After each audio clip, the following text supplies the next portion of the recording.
ምን አይነት ሰበር ዜና ነው የወጣው? እንደዚህ አይነት ዱብዳ የሆነ መግነጢሳዊ የሆነ ዜና ወጥቶ የአርሰናል ደጋፊዎች ተኝተናል እንዳትሉኝ፣ እኩለ ሌሊት ላይ ምን አይነት ዜና ነው የወጣላችሁ? ቪኒ ጁኒየርን በተመለከተ አርሰናል የቪኒ ጁኒየርን ኤጀንቶች ወይም ወኪሎች ወይም ከቪኒ ጁኒየር ካምፕ ጋር ተነጋግሮ ለቪኒ ጁኒየር የሚጠይቀውን ደሞዝ ለመክፈል ዝግጁ እንደሆኑ፣ ሪያል ማድሪድም ለቪኒ ጁኒየር የሚጠይቀውን ገንዘብ ከፍለው ወደ አርሰናል ለማምጣት ዝግጁ እንደሆኑ፣ ቪኒ ጁኒየርን በተመለከተ 100% ስታንድ ባይ እንደሆኑ ነግሯቸዋል። ይሄ ብቻ አይደለም። የሪያል ማድሪድና የቪኒ ጁኒየር ጉዳይ እንግዲህ ክርክሩ ከአንድ ዓመት በላይ እንደዘለቀ ታውቃላችሁ። ቪኒ ጁኒየር በሪያል ማድሪድ ቤት እየጠየቀ ያለው ገንዘብ ሪያል ማድሪዶች እጅግ በጣም ውድ ነው ብለው ያስባሉ እና በዚህ የመስማማት እድላቸው እጅግ በጣም ጠባብ ነው፣ አይስማሙም። እና ቪኒ ጁኒየር ሊስማማ የሚችለው ሪያል ማድሪድ ያቀረበለትን የወረደ ደሞዝ ከሆነ ብቻ ነው። ይህ የመሆን እድሉ ደግሞ በጣም ጠባብ ነው። ይሄ ብቻ አይደለም። የቪኒ ጁኒየር ኤጀንቶች ደንበኛችን ቪኒ ጁኒየር ከሪያል ማድሪድ ሲወጣ የትኛውን ክለብ ቢቀላቀል የተሻለ ነው የሚል ሪሰርች ሰርተው ከገንዘብ አንጻር፣ ከዋንጫ ክብር አንጻር፣ ከታላቅነት አንጻር ከሁሉም ነገር አንግላይተውት አርሰናል ሁነኛ ተመራጭ አድርገው ወስደውታል ሲል ከምላሱ ጠብ የማይለውና ሁላችንም የምናምነው ሃንድ ኦፍ አርሰናል ዘግቦታል። ሌሎች ደግሞ በታብሎይድ ደረጃ እየወጡ ያሉ ዜናዎች ጆዜ ሞሪኖ ጭራሽ ቪኒ ጁኒየርን አይፈልጉም የሚሉ ዜናዎች እየወጡ ይገኛሉ። አርሰናል ለቪኒ ጁኒየር ዝግጁ ናቸው ወይ? ምን አይነት ዜና ነው የወጣው? እናንተ ቻምፕ አቃለው ሂር ዊጎ ዜና ብቻ ነው መስማት የምትፈልገው። አቃለው በጣም ተሰላሽተሃል፣ ግን ትራማ ስላለብህ ነው። ከዚህ በፊት እንደዚህ ብለው አጓግተው ላሽ ብለውናል ምናምን የሚል ትራማ፣ ልክ አምናም ደግሞ ዋንጫውን አጣ ነው ይሄን ጨዋታ ከተሸነፍን ዋንጫውን አጣ ነው የሚል ትራማ ይዞ ማን ነው ገና ነጥብ ሳትበለጥ ራሱ እጅ ሰተ ነበር፣ ግን ዋንጫውን በላ ነው። ገባህ? ስለዚህ አንዳንዴ ረጋ ማለት ያስፈልጋል ነው የምልህ። እኔን እመነኝ።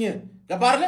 ቪኒሺየስ ጁኒየር ኮንትራት ካልፈረመ ሪያል ማድሪድ ካላደሰ እኔ የፈለግከውን እቀጣለሁ፣ አመጣልሃለሁ ነው የምልህ። አርቴታና ቤርታ ጋር ደውለን ራሱ አውርተናል።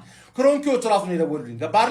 ግን ሪያል ማድሪድ ከፈረመ እኛን ተጠቅመውን ማለት ወደ አርሰናል እሄዳለሁ የሚል ወሬ አስወርቶ ሪያል ማድሪድ የሚፈልገውን ኮንትራት ሰጥቶት ካደሰ ኮንትራቱን ምን ማለት እንደሆነ ሊገባህ ይገባል። ሌሎች ብዙ ቡድኖች እኮ አሉ፣ ትላልቅ ቡድኖች አይደለ? ወደ ከሌ ሄዳለሁ ብሎ ሪያል ማድሪድን ጃስ የሚልበት ገባህ? እዚህ ያለ የደከመህ ጠላትህ ብቻ ነው እንጂ የሚስቅብህ ሪያል ማድሪድ አርሰናል ሊሄድ ነው ሲል አልሳቀማም። ምክንያቱም ለልጁ የሚፈልገውን ነገር ሰጠው። አየህ አይደለ? ገባህ? ወደ አርሰናል ሄዳለሁ የሚል መረጃ ሲወጣ 1 ዓመት ከ6 ወር የቆየውን ድርድር ማለት ነው የሚፈልገውን ነገር ለቪኒ ከሰጠው ማድሪድ ግን አልሳቀም ማለት ገባህ? ጠላትን የሳቀው ይሄ ደግሞ ትልቅ ነገር ነው የምልህ። ገባህ? ምንም ብትል ምንም አርሰናል ከዩሮፕ ቤስት ከሚባሉ ቡድኖች ውስጥ አንዱ እንደሆነ ማድሪድ ይመሰክርልሃል። እነዚህን ዱቄቶች ተዋቸው። ገባህ? ለኳሊፊኬሽን ነው የሚጮቱት። ኳሊፋይ ለማድረግ መብላት የሚባለውን ኳሊፋይ ለማድረግ የሚጮት ሰው ይሄን ሊያወራ አይገባም። አንተ ቆፍጠን ነው ማለት ያለብህ። ቪኒሺየስን በተመለከተ ሰበር የሚባሉ ዜናዎች ከመሸ እየወጡ ይገኛሉ። መረጃዎቹን ባጭሩ እንመልከት። መጀመሪያም ፔፔ አልቫሬዝ ባጋራን መረጃ መሰረት ሞሪኒዮ ቪኒሺየስን አሁን ለሚሰራው ሪያል ማድሪድ ብዙም ጠቃሚ ነው ብሎ እንደማያስቡ የሚያሳይ መረጃን ይዞልን ወጥቶ ሪያል ማድሪዶች ተጫዋቹን በግድ ከክለባቸው እንዲወጣ አያደርጉትም። ነገር ግን ጥሩ ጥያቄ የሚቀርብላቸው ከሆነ ተጫዋቹን ለመሸጥ ፈቃደኛ ሊሆኑ እንደሚችሉ የፔፔ አልቫሬዝ መረጃ አሳይቷል። በተጨማሪም ሃንድ ኦፍ አርሰናል ባጋራን መረጃ መሰረት ክለባችን ከቪኒሺየስ ካምፕ ጋር ንግግሮች እንዳደረገ የሚያሳይ መረጃን ይዞልን ወጥቷል። የቪኒ ካምፕም ተጫዋቹ ከሪያል ማድሪድ ጋር የሚያደርጋቸው ንግግሮች የማይሳኩ ከሆነ ክለባችን ተጫዋቹን ለማስፈረም ዝግጁ እንደሆኑ የቪኒ ካምፕ እንዳወቁ ሃንድ ኦፍ አርሰናል ጨምሮ ዘግቧል። ማድሪድ እና ቪኒሺየስን በኮንትራት ዙሪያ በሚቀጥሉት ቀናቶች ወደ ንግግር እንደሚገቡ ሃንድ ኦፍ አርሰናል ጨምሮ ዘግቧል። አርሰናልም የቪኒሺየስ ዝውውር ላይ ለመግባት ዝግጅቱን ጨርሷል። እስከዛ ግን የሁሊያን አልቫሬዝ ዝውውር ላይ እና ሌሎች ዝውውሮች ላይ እየሰራ እንደሆነ ሃንድ ኦፍ አርሰናል ጨምሮ ዘግቧል። ቪኒን በተመለከተ ከመቼ የወጡት መረጃዎች እነዚህን ይመስላሉ። ነገ ደግሞ በሌሎች መረጃዎች የምንገናኝ ይሆናል። ፌራን ቶሬዝ ወደ አርሰናል፣ አዩብ ባዲ ወደ ማንቸስተር ሲቲ፣ ሮድሪ ወደ ሪያል ማድሪድ እንደዚሁም ሳቪኒ ወደ ቶተናምና ባርኮላ ወደ ሊቨርፑል እነዚህንና ሌሎች አጫጭርና በዕለቱ የተሰሙ አዳዲስ የዝውውር መረጃዎችን ይዤላችሁ መጥቻለሁ። በቅድሚያም ከሮድሪ መረጃ ስንጀምር ዘንድሮ ማንቸስተር ሲቲዎችን ለቆ ወደ ሪያል ማድሪድ እንደሚያመራ የሚጠበቀው ስፔናዊ ዓለም ዋንጫ ሻምፒዮን የነበረው ሮድሪ እንግዲህ ከሪያል ማድሪድ ሰዎች ጋር በግል ጥቅማጥቅም ዙሪያ ከስምምነት ላይ መድረሱን አንዳንድ መረጃዎች እየገለጹ ይገኛሉ። እንደዚሁም ደግሞ ሪያል ማድሪዶችም ተጫዋቹን ለማዛወር ከክለቡ ማንቸስተር ሲቲ ጋር ይፋዊ ንግግር እያደረጉ ይገኛሉ።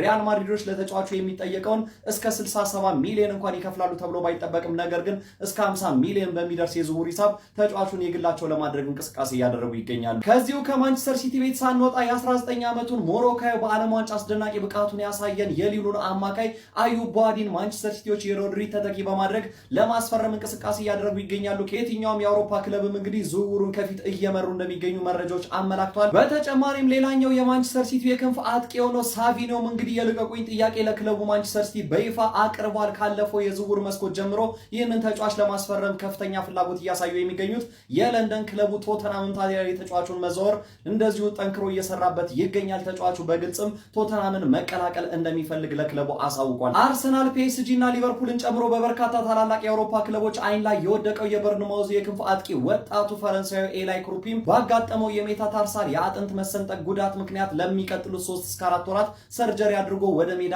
እንደማይመለስና ለዝውውሩም ትልቅ እክል እንደሆነ እየተነገረ ይገኛል። የመሐመድ ሳላህን ቦታ ለመተካት ከያን ዲዮማንዴ በኋላ ሁነኛ ምትካቸው አድርገው እየወሰዱት የሚገኘው ፈረንሳዊ የክንፍ አጥቂ ብራድሌ ባርኮላን ለማስፈረም ሊቨርፑሎች ከመቼውም ጊዜ በላይ እንደተቃረቡና ከተጫዋቹ ጋርም አሰልጣኝ አንዶኒ ኢራዮላ በግል ከስምምነት ላይ እንዳደረሰው እንደዚሁም ደግሞ ሁለቱ ክለቦች በዝውውሩ ላይ እየተነጋገሩ ይገኛሉ። ነገር ግን ሊቨርፑሎች ተጫዋቹን ማስፈረም የሚፈልጉት እስከ 100 ሚሊዮን ዩሮ አውጥተው ሲሆን ሆኖም ሻጩ ክለብ ፒኤስጂ ለተጫዋቹ እስከ 145 ሚሊዮን ዩሮ ይጠብቃል እየተባለ ይገኛል። ወጣም ወረደም ግን ይሄ ተጫዋች መዳረሻው አንፊልድ እንደሚሆንና ዝውውሩም እንደሚቋጭ ይጠበቃል። መድፈኞቹ አርሰናሎች የሁሊያን አልቫሬዝ ዝውውር የማይሳካላቸው ከሆነ የፊት መስመር አጥቂያቸው ቦታቸውን ለማጠናከር ስፔናዊውን የባርሴሎና የፊት መስመር ተጫዋች ፌራን ቶሬዝን ለማስፈረም ፍላጎት እንዳላቸው በዛሬው ዕለት ሌኪፕ እና ሌሎች ታማኝ ምንጮች እየዘገቡ ይገኛሉ። በተለይም ደግሞ አሰልጣኝ ሚኬል አርቴታ የሀገሩ ልጅ የሆነው ፌራን ቶሬዝን ለማስፈረም ከፍተኛ ፍላጎት አሳይቷል። ምናልባትም የሁሊያን አልቫሬዝ እንደዚሁም ደግሞ የቪኒሲየስ ጁኒየር ዝውውር የማይሳካላቸው ከሆነ ፊታቸውን በቀጣይነት በዝርዝራቸው ላይ ወደ ያዙት ወደ ፌራን ቶሬዝ እንደሚያቀኑ ተገልጿል። በመጨረሻም ሰማያዊዎቹ ቼልሲዎች በዛሬው ዕለት ሁለት ዝውውሮችን አከናውነዋል። ዳኒ ዌልቤክ እና ጆርዳን ሄንደርሰን ከፍተኛ ልምድን በእግር ኳሱ ያካበቱትን እነዚህ ሁለት እንግሊዛውያን ተጫዋቾች ቼልሲ በነፃ ዝውውር የግላቸው ማድረጋቸውን አረጋግጧል።